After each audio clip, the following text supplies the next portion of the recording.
His ex-partner tried to dim his light on his wedding day. She didn't realize a respected guest was listening.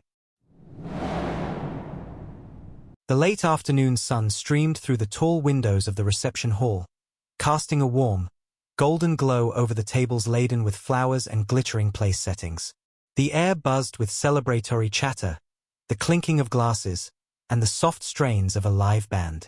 This was the wedding of Liam and Maya, a day steeped in joy, heartfelt vows, and the gathering of loved ones.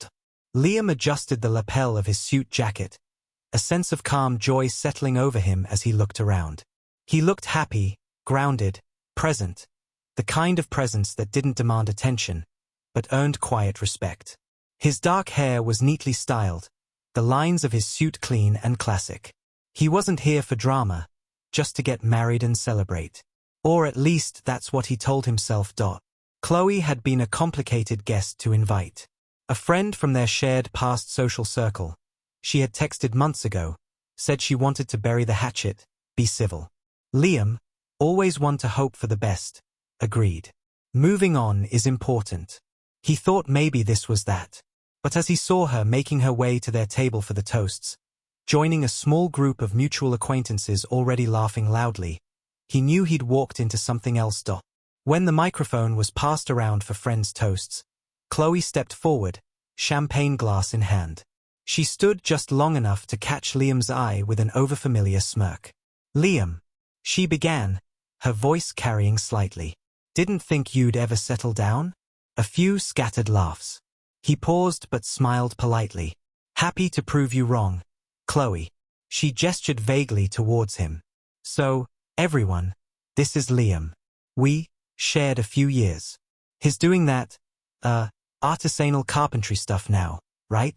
A few acquaintances gave polite, uncertain smiles. Others shifted in their seats.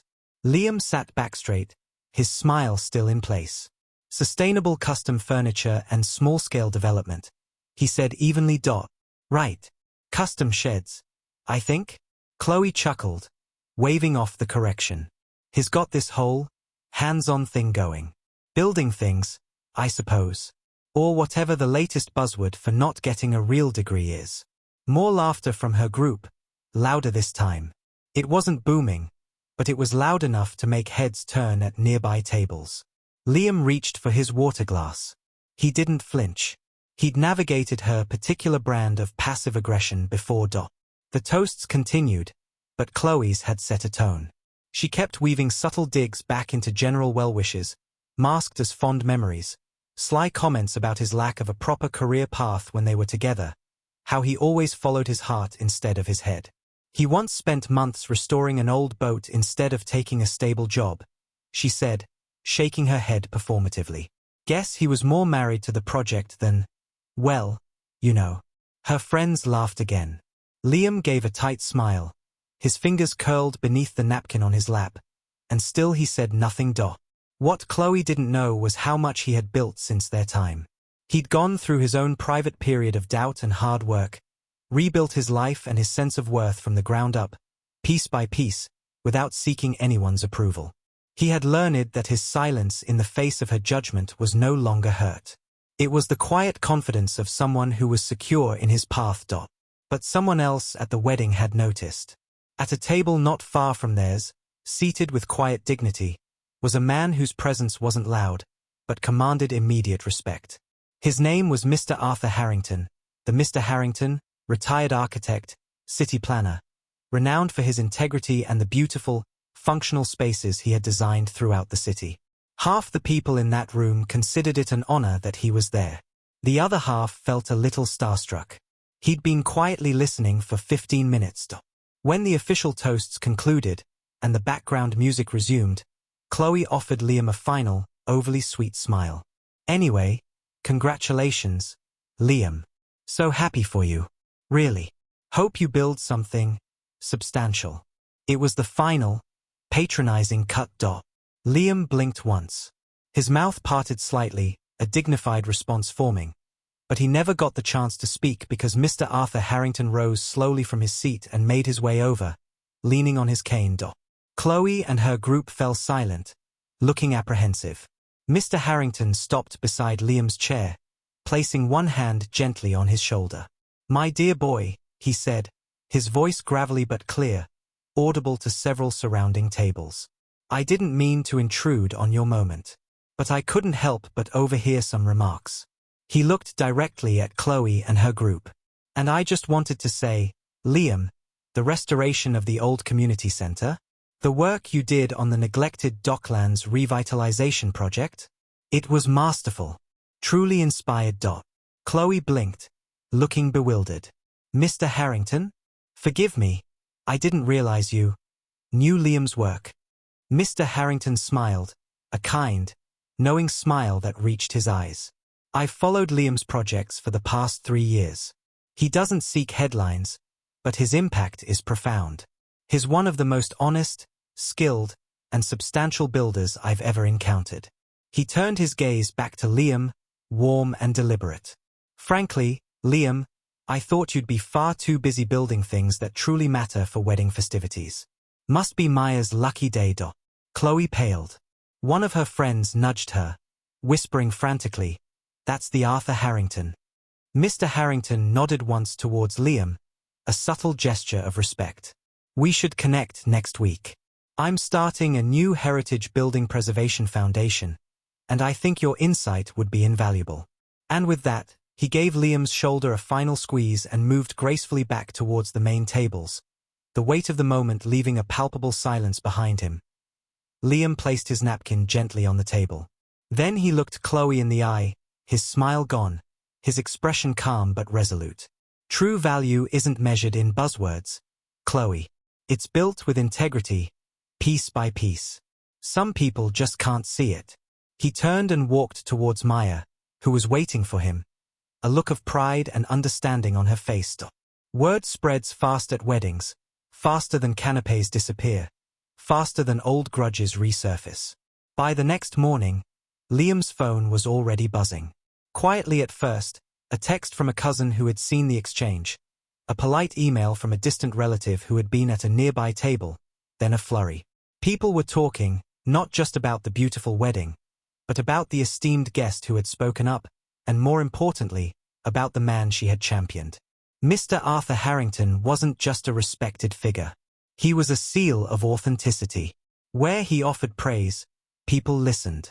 And the fact that he had validated Liam so publicly, powerfully, was enough to shift perceptions in social and professional circles Liam hadn't even realized he needed to enter. But Liam didn't care about changing Chloe's perception or gaining social validation. He cared about the truth of his work and his life. That morning, he sat with Maya in their quiet living room, a cup of tea cooling in his hands. Their home was modest but filled with the warmth of shared purpose. Tools organized in the shed he'd built himself, design sketches tacked to a corkboard, and plans for new projects stacked neatly beside his laptop. He hadn't slept much, not out of stress, but from the weight of everything that had been dismissed for too long. Last night, he had walked away from that conversation with his head high, but once the reception hall door had closed behind him, his breath had caught. Not because Chloe was humbled, but because someone had seen his work, truly seen its substance in a moment when old words tried to make him feel inadequate. He didn't cry, but he did exhale the kind of sigh that only comes from carrying the quiet burden of being misunderstood for too long. And for the first time in a while, it felt like someone had helped him set it down completely. Across town, Chloe sat with her own breakfast. Only hers was quiet in a different way. The group chat she had with the acquaintances from the wedding had gone strangely silent. The few people she tried to text back were replying with polite, distant answers. And the little speech she'd given about Liam and his custom sheds was now circulating, stripped of its intended condescension, being shared with knowing looks and awkward silence. Someone had apparently filmed Mr. Harrington's intervention, just a short clip, but it was enough. Chloe scrolled through overheard comments and messages, stomach sinking. "Did you hear Layla's toast? So awkward." And then Mr. Harrington spoke up for Liam? "Wow. Guess some people peak in college. Liam is actual class." She slammed her phone down and muttered, "It wasn't even that serious." But deep down she knew it was. Liam had never needed to raise his voice to defend his choices. His quiet integrity and the substantial work he had built with his own hands had always been his truth, and Mr. Arthur Harrington had only lifted what was already there for others to see. Later that week, Liam walked into Mr. Harrington's office for a previously scheduled informal chat, one they had arranged weeks before, part of a quiet discussion about sustainable materials. But this time, everything felt different. The receptionist greeted him by name, standing up slightly straighter. An assistant offered him coffee before he even sat down. And when Mr. Harrington entered the room, he shook his hand, not with the stiffness of formality, but with the warmth of shared purpose. "Glad you could make it, Liam," he said, then leaned in with a smile.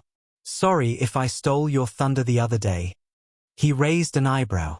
"You didn't steal it. You validated everything I've been building. Mr. Harrington chuckled. Figured it was time someone did.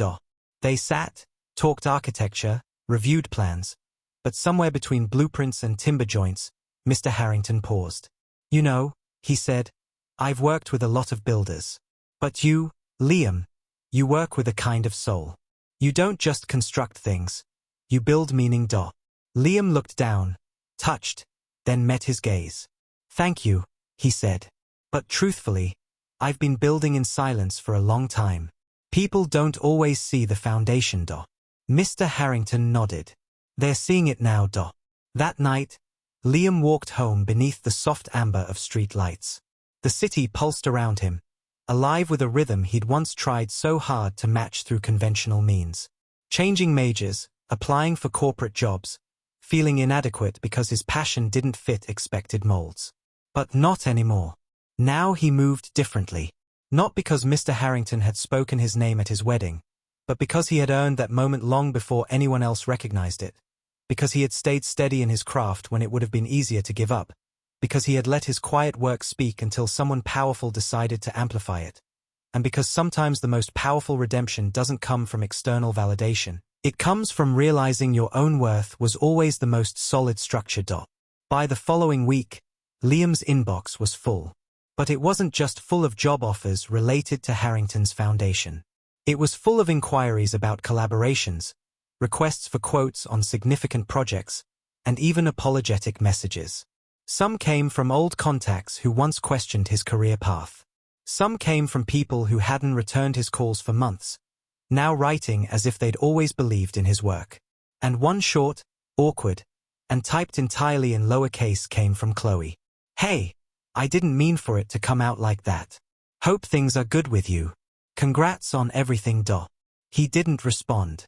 Not because he was angry, but because he no longer needed to.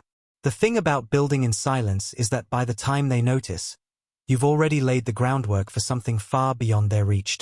At a community development meeting a few nights later, Liam stood by a large window overlooking the city that he was helping to reshape, piece by piece. Now it stretched beneath him like a canvas he was adding texture to. A prominent developer approached him. Sharp suit, confident stride. "Liam?" she said. "I've been meaning to connect. Saw the photos of the old library project. Extraordinary detail. Liam turned, smiled. "Depends on what detail you're looking for. The woman laughed. "We're focused on sustainable urban renewal. Your approach is quietly revolutionary. Liam nodded. Gracious, but measured. Compliments were fine. Impact was better. "We'd love to discuss partnership," the woman continued. "Your fingerprints are all over the kind of thoughtful renovation we want to do. Liam sipped his water. "Let's talk Monday." Simple, direct. He had learned the power of letting his work speak loudest. Meanwhile, Chloe sat on the sidelines of that particular social and professional circle. Her name now more associated with the awkward wedding moment and the quiet disapproval it garnered than with anything of value. People hesitated when she walked into rooms where Liam's name came up, not because she was important, but because they remembered the clip, the look on her face, the quiet power in Liam's response and Harrington's validation. She thought about reaching out again to him or Maya. But what would she say? She had underestimated the depth of the man and his work, and the world had watched. Back in his workshop, Liam's role had shifted. Officially, he was still an independent craftsman and consultant, but in practice, His insight was now sought by major firms, historical societies, multi-city urban trusts. Not because he demanded it, because he owned it with every carefully joined piece of wood, every thoughtfully restored structure. One afternoon during a planning session with Mr. Harrington's foundation team, a young urban planner asked Mr. Harrington, "What made you decide to bring Liam in so closely?" Mr. Harrington glanced across the table at Liam, who was sketching notes on a diagram. "He sees the potential others overlook," he said, "and he builds like he has nothing to prove but everything of lasting value to protect." Liam didn't react. He didn't need to, because real power doesn't always build loudly. Sometimes it just sits at the head of the table, sketching out the blueprint and listening. What no one knew was that Liam was already planning his next step, not for recognition, but for legacy. He had started quietly assembling a collective, fellow artisans, designers, engineers, community organizers. Not a company, not a non-profit, a force for building with integrity. They met in small workshops or community spaces, shared techniques, cross-referenced suppliers, made sure no one in their circle was getting lowballed or overlooked for their quality craftsmanship. He called it the Solid Ground Collective because that's what they were building on. And now their collective work was starting to shape corners of the city in quiet, beautiful ways. One evening, he returned home to a small, intricately carved wooden bird on his workbench. No name, just a small card. "To the one who builds by principle, not praise." He smiled, not because of the sender, but because of the message. He hadn't set out to be anyone's symbol. He had only set out to build a life of substance. And somehow that had been enough to create a lasting impact. In a city obsessed with rapid development, Liam had chosen careful construction. In a world that respected superficial success, he had led with quiet integrity.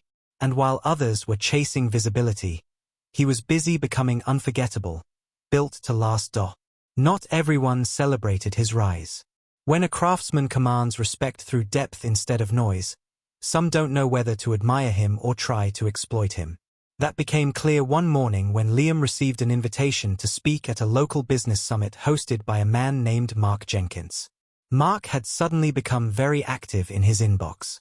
"We think your story would inspire young entrepreneurs. We love your journey. Also heard you're working closely with Mr. Harrington. Huge fan of his work. At first, Liam didn't think much of it.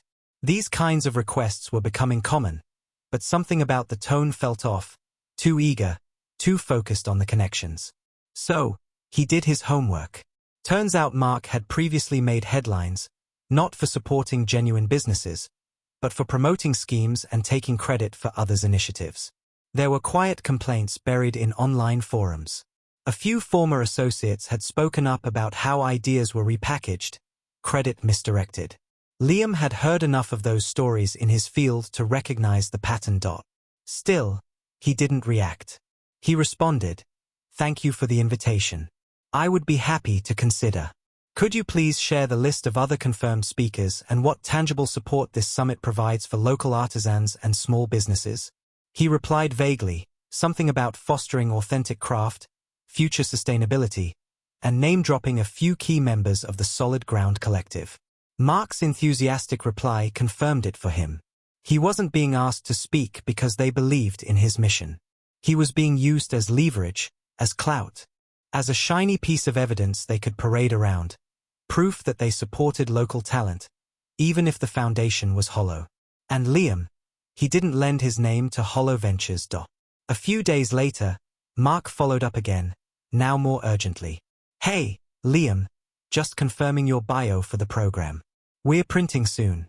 He hadn't agreed, hadn't signed anything, and now his carefully built reputation was being used to lend credibility to a platform that didn't live up to the values it claimed. But Liam had learned not all confrontation requires a shouting match. Sometimes all it takes is precision. He drafted a short, measured response. "Dear Mark, I was surprised to see my participation assumed for your summit without confirmed agreement. My work and my reputation are built on principles of integrity and tangible support for the community behind the scenes, not just optics on stage. Please remove any reference to my name or work from your materials immediately. Sincerely, Liam." But he didn't stop there. He said a respected figure from the local crafts council and, pointedly, Mr. Harrington. The next morning, his inbox was quiet from Mark. No more cheerfully manipulative follow-ups. No more name-dropping. By noon, the summit program online was scrubbed. His name vanished from their announcements. And just like that, Liam had reminded them without a raised voice that his name wasn't to be borrowed. It was to be earned through honest work. Later that week, Mr. Harrington reached out, saw your email. Clean work, Liam. You handled that like a master craftsman. Liam smiled at the message, but left it on read. Not out of arrogance, out of purpose, because he didn't need constant validation. He didn't need another viral moment from a wedding clip. He didn't need to ride anyone's wave. He was the current now, building his own tide. At his next Solid Ground collective gathering, he shared the story, not to vent, but to teach. Your integrity, he said, voice steady, isn't just about what you build. It's about what you refuse to let others borrow or cheapen. The people in the room, fellow builders and makers, nodded. Some took notes. Others sat silently, letting the words land. Liam leaned back. They'll try to wrap you in flattery to hide their agenda. Learn to see the wood beneath the Polish dot. By now, Liam's presence had shifted the way people approached their craft and community projects. Workshops paused when he offered insight. Developers waited to hear his thoughts before breaking ground on sensitive sites. Young artisans studied his techniques the way apprentices studied their masters. And Chloe, she had faded into the background noise of casual acquaintances, exactly where her superficiality placed her. The city had changed. But maybe it was Liam who had. It was a quiet afternoon when he crossed paths with Chloe again. Not at a networking event, not at some exclusive opening, but in the most ordinary place imaginable, the local farmer's market. Liam had just wrapped up a discussion with a local farmer about sourcing sustainable timber. His energy was calm, centered, purposeful. He walked like someone who no longer needed to prove the value of his work because the quality of it spoke for itself. As he stepped towards a coffee stall, he caught sight of a familiar face near the flower vendor. Chloe. She was standing alone, looking through bouquets without much interest, scrolling listlessly on her phone. The confident arrogance that once coated every word she spoke had worn thin. Her posture was smaller, her presence duller. Their eyes met for only a second, and that was all it took. She started, looking startled, dropping her phone slightly. Liam. He didn't flinch. Chloe, he said softly. Browsing? Yeah. You look busy, she said, half smiling, a strained look in her eyes. I've been meaning to reach out again. I saw everything with Mr. Harrington, that new foundation, the collective you started. She trailed off, waiting for a flicker of recognition, of approval. Of anything. Liam only nodded. The work continues. There was a long pause between them, the air thick with everything she wanted to say but couldn't. Finally, she spoke again. I didn't mean to make that toast sound dismissive. Back then. He looked at her, not with anger, not with pity, but with a kind of peace that can only be earned on the other side of having your life validated by its own substance. I know, he said. But you did. Chloe lowered her gaze to the flowers. If I could take it back. You don't have to, Liam interrupted, his voice soft but steady, because it led me here. He smiled, not smugly, not sharply, just with grace. You were a shaky blueprint I didn't use. I built something else instead. With that, he gently turned toward the coffee stall to place his order. Behind him, Chloe stood frozen amongst the flowers. Not from shame, but from realization. That the man whose work she once tried to diminish had built a life and a reputation that she could no longer reach.